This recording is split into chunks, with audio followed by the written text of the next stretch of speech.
Terrible tales of werewolves committing devious killings have long been part of human folklore. Across the world, many tales have described murders so gruesome to behold that many thought they could have only taken place by an evil shape-shifting killer on all fours. From Greek mythology to Nordic folklore, in particular the saga of the Volsungs, in which a father and son told the tale of wolf pelts that could transform people into the real thing, and throughout medieval Britain all the way to the Middle Ages, the werewolf legend has allowed the beast to become a staple of modern horror fiction. One such story originates in North Wales, in the United Kingdom, during one cold evening in the year 1790, as a full moon shone brightly in the sky. A stagecoach travelling between Wrexham and Denbigh was attacked by a ferocious beast. It leapt from the shadows, overturned the stagecoach, and violently slashed at one of the horses, killing it as it writhed on the floor. During the ensuing panic, the other horse managed to escape. It was said that the beast was so large, its size mirrored that of the horses that were pulling the carriage itself. The moon that night and for many weeks prior was said to be blood red, causing locals to whisper the phrase, "bad moon on the rise," to travellers throughout the inns in the region.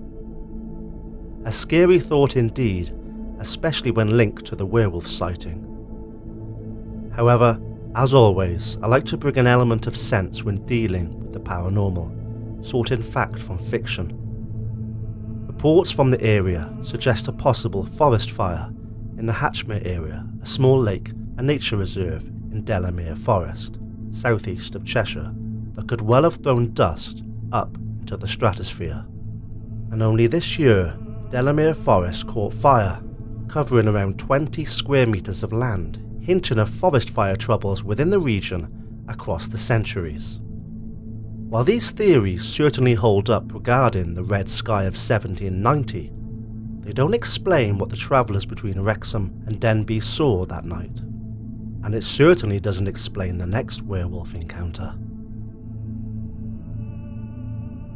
The following year, in 1791, a farmer was said to have spotted enormous wolf tracks 7 miles east of Gresford. 7 miles east would take you across the border into England and to the surrounding area of Clutton. This alleged sighting actually lines up with 2 forested areas north and south of Clutton, which are now home to the Aldersea Green Golf Club and Carden Park Golf Resort. And having been looking through old maps housed at the National Library of Scotland, these areas, back in 1791, were even more densely covered in forest, a perfect home for a werewolf. Reports say that the farmer followed the tracks for 2 miles to a lake and field where he saw a sight so horrifying it made him retreat home in sheer terror.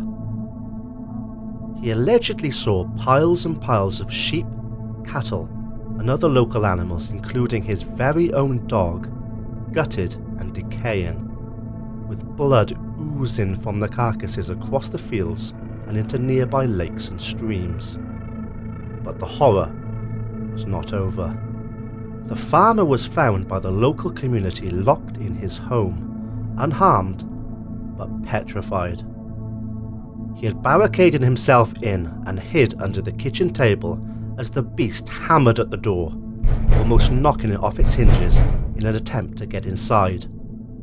A brief respite saw the animal stand on its hind legs like a human, to peer through the farmhouse windows, its glowing blue eyes scanning for prey. Patrols were set up, possibly by local watchmen armed with a staff, a lantern, and a clapper to signal other watchmen for help, but the beast was never found.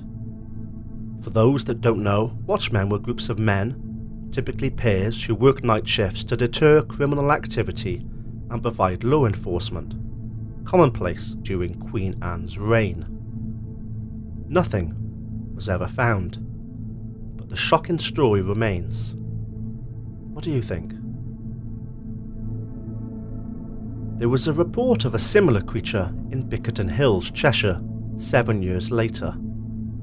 2 travellers told the tale of an enormous wolf-like beast that had attacked and mutilated 2 beggars or wanderers in front of them. They had rushed to the local inn, told of their horrific confrontation, and refused to carry on with their travels until sunrise. Luckily for Wales, reports of werewolf sightings have greatly diminished throughout the decades.